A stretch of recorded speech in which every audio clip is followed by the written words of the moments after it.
Hello there, everyone. In this module, we'll be learning about gestational diabetes. Let's start with a quick overview. Gestational diabetes is characterized by hyperglycemia and insulin resistance with onset during pregnancy. More than one-third of women with gestational diabetes will develop type 2 diabetes within 10 years of delivery. Gestational diabetes is the most common in the second and third trimesters, when the placenta produces sufficient human placental lactogen. Human placental lactogen is secreted by trophoblasts and is the major diabetogenic hormone of pregnancy. Human placental lactogen increases both insulin resistance and secretion during pregnancy. The net result is an increased supply of glucose to the fetus. Diabetes that exists before pregnancy or with symptom onset before 20 weeks is typically not pregnancy-related due to the lesser impact of insulin resistance in the early stages of gestation. This is defined as overt diabetes or diabetes mellitus in pregnancy.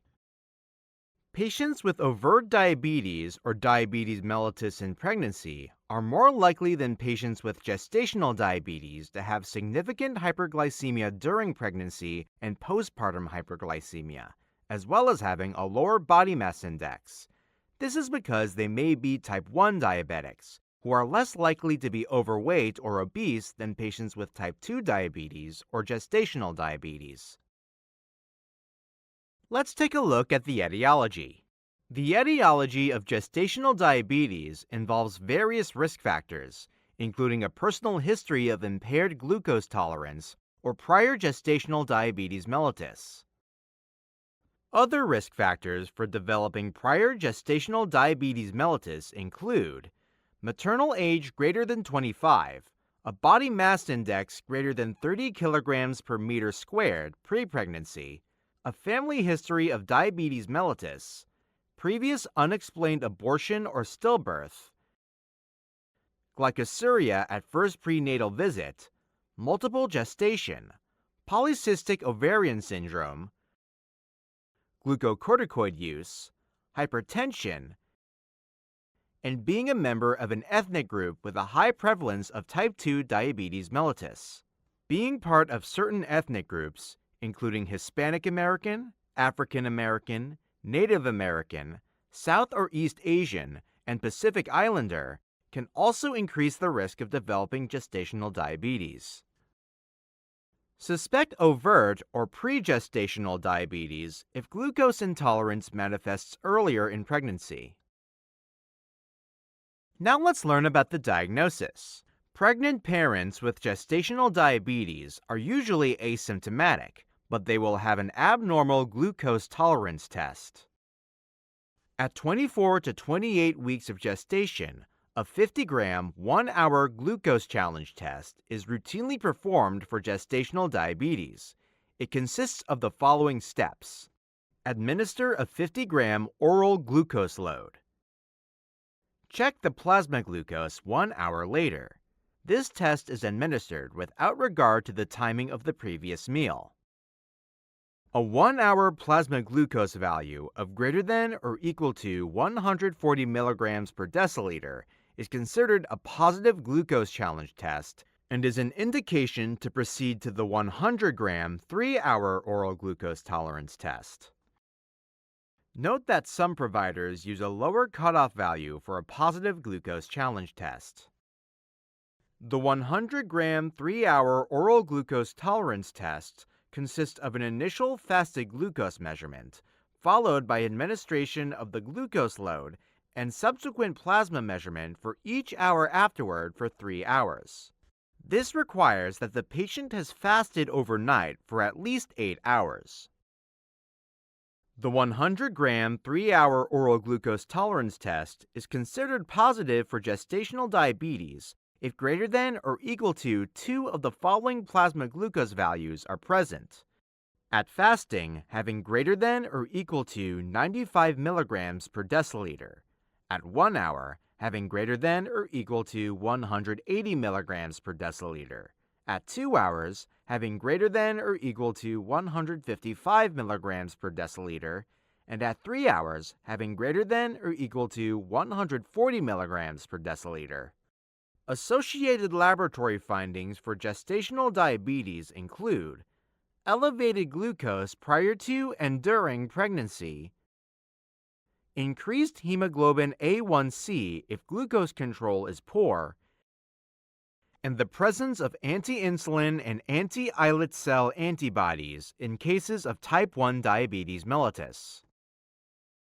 Ultrasound and echocardiogram should be used to identify fetal cardiac, neurologic, and growth abnormalities. Now we'll learn about management. Treatment of diabetes mellitus in pregnancy primarily involves diet and exercise. However, insulin may be required in cases of type 1 diabetes mellitus or type 2 diabetes that is not adequately controlled with lifestyle modifications alone. Medications may be necessary for patients who fail to keep their fasting glucose below 95 milligrams per deciliter and 1 hour postprandial glucose below 140 milligrams per deciliter or 2 hour postprandial levels below 120 milligrams per deciliter with non-pharmacologic therapy. Insulin is the first-line agent for patients with gestational diabetes who do not achieve sufficient glycemic control with nutritional therapy and exercise alone. Metformin and glyburide are valid alternatives if insulin therapy is not possible. However, glyburide may have higher rates of macrosomia and neonatal hypoglycemia. Key components of the management of pregnancies with gestational diabetes mellitus treated with pharmacotherapy include the following. At 32 weeks gestational age, antenatal testing twice per week consisting of a non-stress test plus an amniotic fluid index evaluation. At 36 weeks gestational age, ultrasound screening to assess for macrosomia. At 39 weeks gestational age, consider induction of labor. In cases where the estimated fetal weight is greater than or equal to 4,500 grams, scheduled cesarean delivery may be recommended. In situations of poor glucose control or maternal complications, early fetal delivery should be considered after fetal lung maturity assessment and corticosteroid administration. Now let's go over the complications. Poorly controlled maternal diabetes mellitus, whether gestational or pregestational, can cause caudal regression syndrome, a rare but severe neural tube defect classically associated with poor glycemic control in the birthing parent during pregnancy. Caudal regression syndrome leads to hypoplasia of the lumbar spine, pelvis, and lower limbs. The gastrointestinal and genitourinary tracts may also be affected. Fetal complications associated with gestational diabetes include macrosomia, the most common complication, polyhydramnios, which is often due to fetal polyuria, delayed pulmonary maturity, uteroplacental insufficiency, which can lead to intrauterine growth restriction or intrauterine fetal demise, cardiac defects, including transposition of the great vessels and Fallot's tetralogy, neural tube defects, sacral agenesis, and renal agenesis. Maternal complications associated with diabetes mellitus in pregnancy include preeclampsia, renal insufficiency, retinopathy, diabetic ketoacidosis, and hyperosmolar hyperglycemic non-ketotic syndrome.